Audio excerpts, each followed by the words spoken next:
इस वीडियो में मैंने क्लास 11th का चैप्टर है introduction to 3D geometry, 3 dimensional geometry. उसमें डिस्टेंस फार्मूला होता है। वैसे तो डिस्टेंस फार्मूला आपने देखा हो क्लास 10th में भी हमने डिस्कस किया था, बट ये 3D का डिस्टेंस फार्मूला है। एक तो इसको मैंने डिस्कस किया है, और फिर क्या करा है कि भाई ये एक्सरसाइज थी ना जो एनसीईआरटी बुक की, उस एनसीईआरटी के क्वेश्चन आंसर है ना, उनके सॉल्यूशन डिस्कस करे हैं। तो चलिए पहले डिस्टेंस फार्मूला की बात करता हूँ। पहले मैं आपको रिकैप कराता हूं या थोड़ा रिलेट करके पढ़ाता हूं। देखिए, आपको ध्यान है 2 डायमेंशनल प्लेन या कार्टेशियन प्लेन में ना आपने दो पॉइंट्स के बीच में डिस्टेंस निकालना 10th क्लास में टीचर ने बताया था। मान लीजिए ये जोधपुर है और दिल्ली है। जोधपुर के कोऑर्डिनेट है x1 y1, दिल्ली के कोऑर्डिनेट हैं x2 y2। तो डिस्टेंस ऐसा बताया था x2 minus x1 whole square plus y2 minus y1 whole square. ये कहां था? कार्टेशियन प्लेन की बात कर रहा हूं मैं, टू डायमेंशनल ग्राफ पेपर की बात कर रहा हूं। 11th क्लास में डिस्टेंस फार्मूले में क्या आ जाता है? 3D प्लेन की बात कर रहा हूं। 3D में मतलब है कि ये जेड कोऑर्डिनेट है ना, वो ज्यादा आ जाता है। करना क्या है, मैं आपको दोनों को इसलिए एक साथ पढ़ा रहा हूं, आपको डिफरेंस पता लग जाए। जैसे अगर मुझे P और Q का डिस्टेंस निकालना है ना, तो P के कोऑर्डिनेट है यहाँ पे, अगर आप नोट करो x1 y1 z1, ये तीन है, इसमें z1 आ गया ना एक्स्ट्रा, और Q के कोऑर्डिनेट है x2 y2 z2। इन दोनों पॉइंट्स के कोऑर्डिनेट अगर मिल जाता है तो डिस्टेंस फार्मूला ये आ जाता है मेरा। ये तो दोनों तो डिस्टेंस फार्मूला इसमें भी तो थे, बस इसमें थर्ड वाला z2 माइनस z1 है ना, वो ऐड हुआ है। यानी कि अगर हमें तीन कोऑर्डिनेट्स, तीनों x1 y1 z1 x2 y2 z2 दे रखा है, तो दिस इज द फार्मूला। आया कैसे है वो? जैसे हमने इसको डिराइव किया था, हम इजीली इसको डेरिवेशन निकाल सकते हैं। क्वेश्चन करते हैं, क्योंकि क्वेश्चन से आपको और क्लियर होगा कि इसको यूज कैसे करने हैं। तो एक्सरसाइज 11.2 का फर्स्ट क्वेश्चन ले लेता हूं मैं। देखिए, इसमें कह रहा है भाई फाइंड द डिस्टेंस। चारों में से एक क्वेश्चन कर लेते हैं। चलिए फोर्थ क्वेश्चन करते हैं। आपको दे रखा है 2 1 -1 3 -2 1 3। बिना टाइम वेस्ट किए ना, सबसे पहला काम है आप लिख लीजिए इसको x1 y1 और z1, ये मैंने फर्स्ट पॉइंट माना है। x2 y2 और z2 ये मैंने सेकंड माना है, राइट। अब हमें डिस्टेंस निकालने के लिए कह रहा है, तो ये रहा डिस्टेंस फार्मूला। इस डिस्टेंस फार्मूले में सिर्फ वैल्यू सब्स्टिट्यूट कर देते हैं, आंसर आ जाएगा। तो देखिए हमारा जो पी क्यू डिस्टेंस है वो किसके बराबर हो जाएगा? स्क्वायर रूट का सिंबल, ठीक है। x2 यानी कि -2 माइनस में 2 करूंगा तो माइनस का 2 और -2 करा होल स्क्वायर कर देता हूं, ठीक है। फिर कहता है y2 -1, y2 की मेरी वैल्यू 1 है और यहां पे -1 है y1, तो 1 माइनस करूंगा ना, तो ये -1 करूंगा तो प्लस का 1 बन जाएगा, ठीक है जी। अब ये z2 माइनस z2 करें तो z2 की वैल्यू यहां पे 3 है, यहां पे भी 3 है, तो ये तो 0 बन जाएगा, यानी कि 3 - 3 है। अब इसको सिंप्लीफाई करते हैं। जब सिंप्लीफाई करा तो -2 -2 -4, -4 का अगर करेंगे तो 16 आया, ठीक है।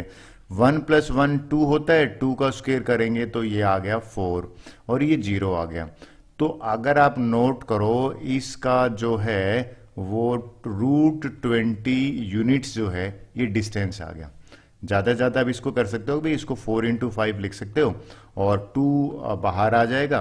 तो this is the final answer, both are correct. I hope आपको क्लियर हुआ होगा। ये जो तीनों क्वेश्चन हैं ये आप सेम वे में कर लोगे। चलिए next different types of question देखते हैं। देखिए इस क्वेश्चन में क्या कर रहा है, कहता है भाई शो करो कि ये कोलिनियर है। आपको याद दिला देता हूं, कोलिनियर पॉइंट्स होते हैं अगर तीनों एक ही लाइन में लाई करें तो उनको कोलिनियर पॉइंट्स बोलते हैं, राइट। तो सिमिलरली यहां पे ये कोलिनियर पॉइंट्स हैं। कब कोलिनियर होंगे? अगर पी क्यू का डिस्टेंस और क्यू आर का डिस्टेंस ऐड करने पे पी आर के बराबर आ जाए, या और सिंपल लैंग्वेज में बात करूं कि तीन डिस्टेंसेस निकालेंगे, तीनों डिस्टेंस निकाल के एक कोई डिस्टेंस रिमेनिंग 2 के बराबर आ जाएगा तो बात बन जाएगी। चलिए सबसे पहले काम करते हैं, पी क्यू का डिस्टेंस निकालते हैं। पी क्यू का डिस्टेंस इस डिस्टेंस फार्मूले से निकालते हैं। तो ये मैंने पी क्यू का डिस्टेंस निकाला। देखिए इसमें पी के कोऑर्डिनेट्स हैं वो है -2, तो 1 -2 करेंगे तो प्लस हो गया, तो यहां पे √14 आया, राइट। फिर एक काम करते हैं, क्यू आर का डिस्टेंस निकाल लेते हैं। क्यू आर का डिस्टेंस अगर मैं निकालता हूं तो यहां पे ये क्यू आर आ गया, इसमें 56 आया, आपने देखा स्क्वायर रूट 56।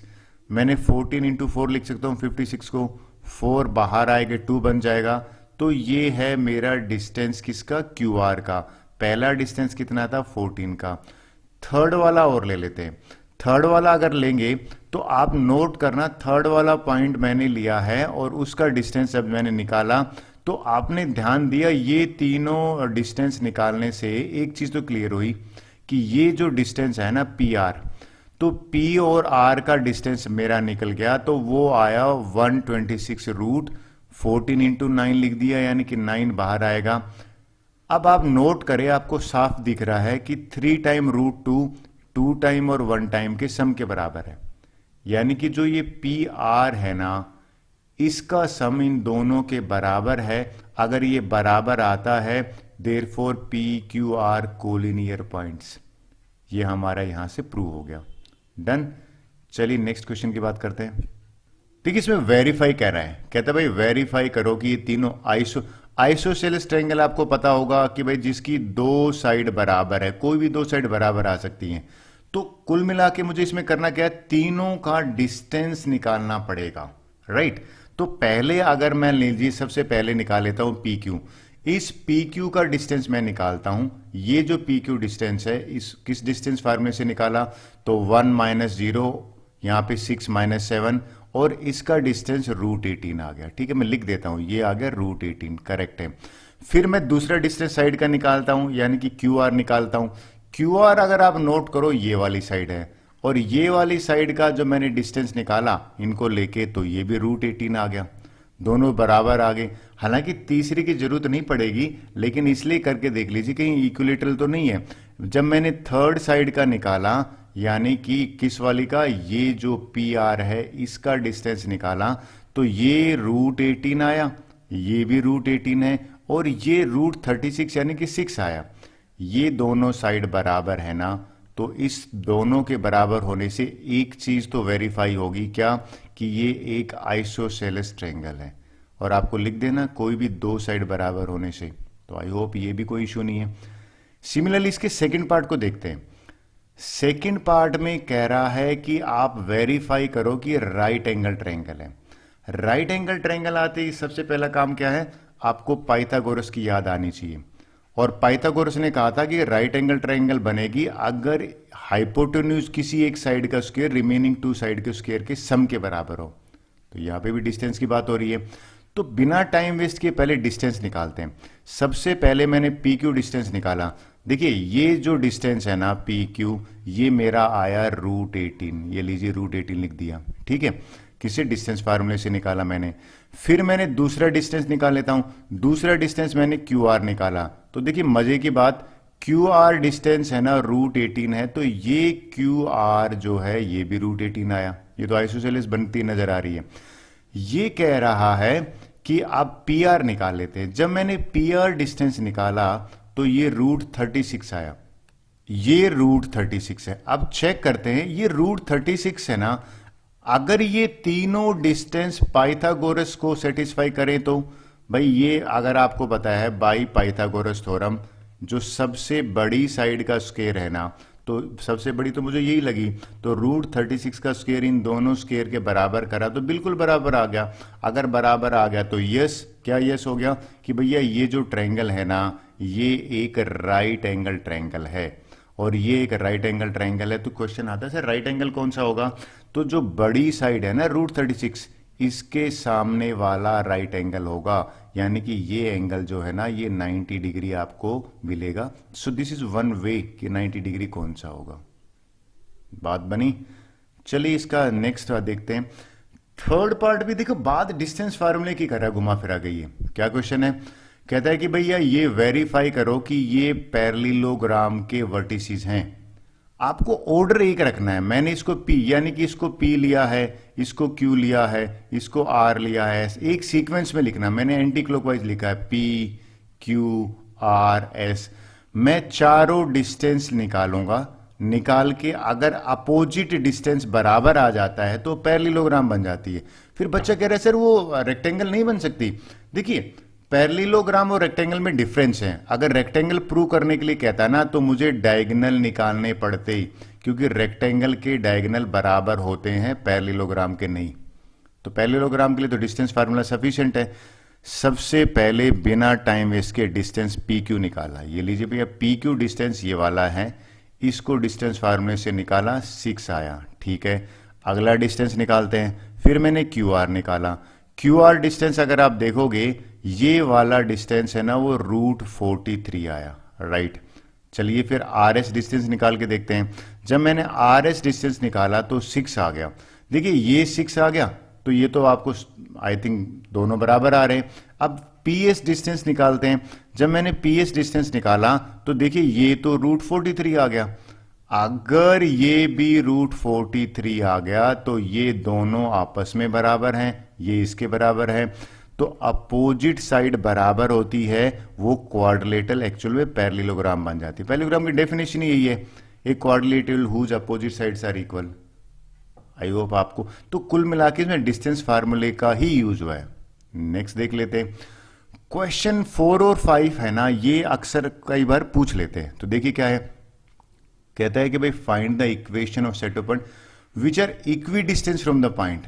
हमें ना P एक पॉइंट है, इनसे दोनों से इक्वी डिस्टेंस है। देखिए अगर आपने ये डायग्राम बना दिया ना कि भैया P बीच में आ गया, A ये आ गया, B, ये रोंग इसलिए माना जाता है कि भैया तीनों कोलिनियर थोड़ी दे रखे हैं। इसलिए मैंने कोशिश करी कि इनको कोलिनियर ना बनाऊं। देखिए करना क्या, PA और PB बराबर होंगे, भैया साफ दे रखा है इक्वी डिस्टेंस है। तो PA का डिस्टेंस फार्मूले से निकालते हैं और इनका स्क्वायर भी बराबर होगा। स्क्वायर क्यों ले रहे हो सर, रूट हट जाएगा। अब रूट हट जाएगा तो हमारा काम बच जाएगा ना, क्योंकि स्क्वायर करने से ये स्क्वायर रूट का सिंबल कैंसिल हो जाता है। तो PA का ये जो डिस्टेंस निकाला मैंने डिस्टेंस फार्मूले से, इसको इक्वेट कर दिया मैंने PB के, दोनों को इक्वेट करा। इक्वेट करने के बाद आइडेंटिटी से इसको मैंने ओपन करा। ओपन करने के बाद आप देखिए आपको साफ दिख रहा है ये कैंसिल हो रहा है। ये एक्स स्क्वायर यहाँ पे भी है, यहाँ पे भी एक्स स्क्वायर है, ये वाई स्क्वायर यहाँ पे भी है, वाई प्लस सेम साइन वाले कैंसिल हो गए। तो ये कैंसिल होने के बाद इसको सिंप्लीफाई करने पे हमारे पास ये इक्वेशन बन गई। अब मैं क्या करूंगा नेक्स्ट, जो एक्स एक्स वाले हैं वो एक साथ लिख लिए, इसको ट्रांसपोज कर लेते हैं, वाई को एक साथ, वाई का क्या कैंसिल ही हो गया, जेड वालों एक साथ रखिए। इनको सिंप्लीफाई करके देखा, मेरे पास इक्वेशन पूछी थी वो आंसर आ गया। अब ये दोनों 4 से डिविजिबल है तो मैंने क्या कर दिया, divide both side by divide by 4 कर दिया। सो this is my answer. I hope आपको क्लियर हुआ होगा। देखिए क्वेश्चन 5 करते हैं। कहता है फाइंड द इक्वेशन, इसमें भी इक्वेशन निकालनी है, बस थोड़ा सा अलग कह रहा है। कहता है कि पॉइंट P है ना, वो A और B से दोनों का डिस्टेंस है ना, P और PB, वो 10 दे रखा है, ये डिस्टेंस दे रखा है हमें। मैंने P point X Y Z coordinate को इसको अज्यूम कर लिया। डिस्टेंस फार्मूला अप्लाई करूंगा, पहले P और PB लिखता हूं। तो मैंने PA और PB की वैल्यू रखी डिस्टेंस फार्मूला से, और सामने जो है ये 10 के बराबर रख दिया। अब आप सबको पता है कि भाई स्क्वायर रूट हटाने के लिए स्क्वेयरिंग करना पड़ेगा दोनों तरफ, लेकिन स्क्वेयरिंग करने से पहले मैं इसको यहां ट्रांसपोज कर लेता हूं, क्योंकि ये स्क्वेयरिंग करना इजी हो जाएगा। मैं इस वाले को ट्रांसपोज करूंगा तो ये वहां जाके बन जाएगा 10 माइनस में। देखिए ये इधर आया तो 10 माइनस हो गया, तो 10 माइनस बन गया। अब मैं स्क्वेयरिंग बोथ साइड कर देता हूं। स्क्वेयरिंग बोथ साइड करने से यहां वाला तो स्क्वेयर रूट कैंसिल हो जाएगा, इसमें आइडेंटिटी लग जाएगी। तो लेफ्ट हैंड साइड में भी देखिए मैंने स्क्वायर रूट कैंसिल कर दिया। अब बोलो सर राइट साइड में क्या हुआ, राइट साइड में ये वाला आइडेंटिटी होल स्क्वायर लगा, इसका यहां पे होल पावर 2 लगा, तो ये तो स्क्वायर रूट कैंसिल हुआ। ये देखिए ए स्क्वायर, आइडेंटिटी क्या करिए, ए का स्क्वायर, बी का स्क्वायर में रूट हट गया, फिर माइनस में 2ab, ये 2 इंटू 10 और ये b आ गया। अगर आप नोट करें ये वाली जो वैल्यू है ना, ये आ जाएगी हमारे यहां पे। क्लियर। अब रूट वाली को एक तरफ रखता हूं, बाकियों को सबको ट्रांसपोज कर लेता हूं। जब मैंने ट्रांसपोज करा ना तो आपके सामने खुद एक कहोगे कि सर ये एक्स स्क्वायर है, ये इससे कैंसिल हो रहा है, ये वाई स्क्वायर है वाई स्क्वायर से, जेड स्क्वायर है जेड स्क्वायर से। 16x बचा, क्यों, माइनस का 8x और प्लस का 8x वहां जाके तो ये बचा, और 100 यहां आएगा तो माइनस। अब ये तीनों नंबर 4 से डिविजिबल है, तो मैंने सिंपल करने के लिए -4 से डिवाइड कर दिया। डिवाइड करने के बाद ये जो इक्वेशन बनी ना, इसमें अब मैं स्केयरिंग बोथ साइड कर रहा हूं। क्यों कर रहा हूं? ये मेरा रूट हट जाएगा। यहां पे स्केयरिंग बोथ साइड करने से ये रूट हटा, लेकिन इसको तो पावर 2 लगानी पड़ेगी, और ये 5 और इनका करेंगे तो 5 का करेंगे तो 25 बनेगा। इस 25 को अंदर मल्टीप्लाई करेंगे, 25 into x square 25x², 25 into 16 400, और इनको सिंप्लीफाई करते हैं। सिंप्लीफाई करने पे ये मेरी इक्वेशन आ जाती है। So this is answer. I hope आपको समझ में आया होगा। So with this our exercise and video is over. Thank you very much.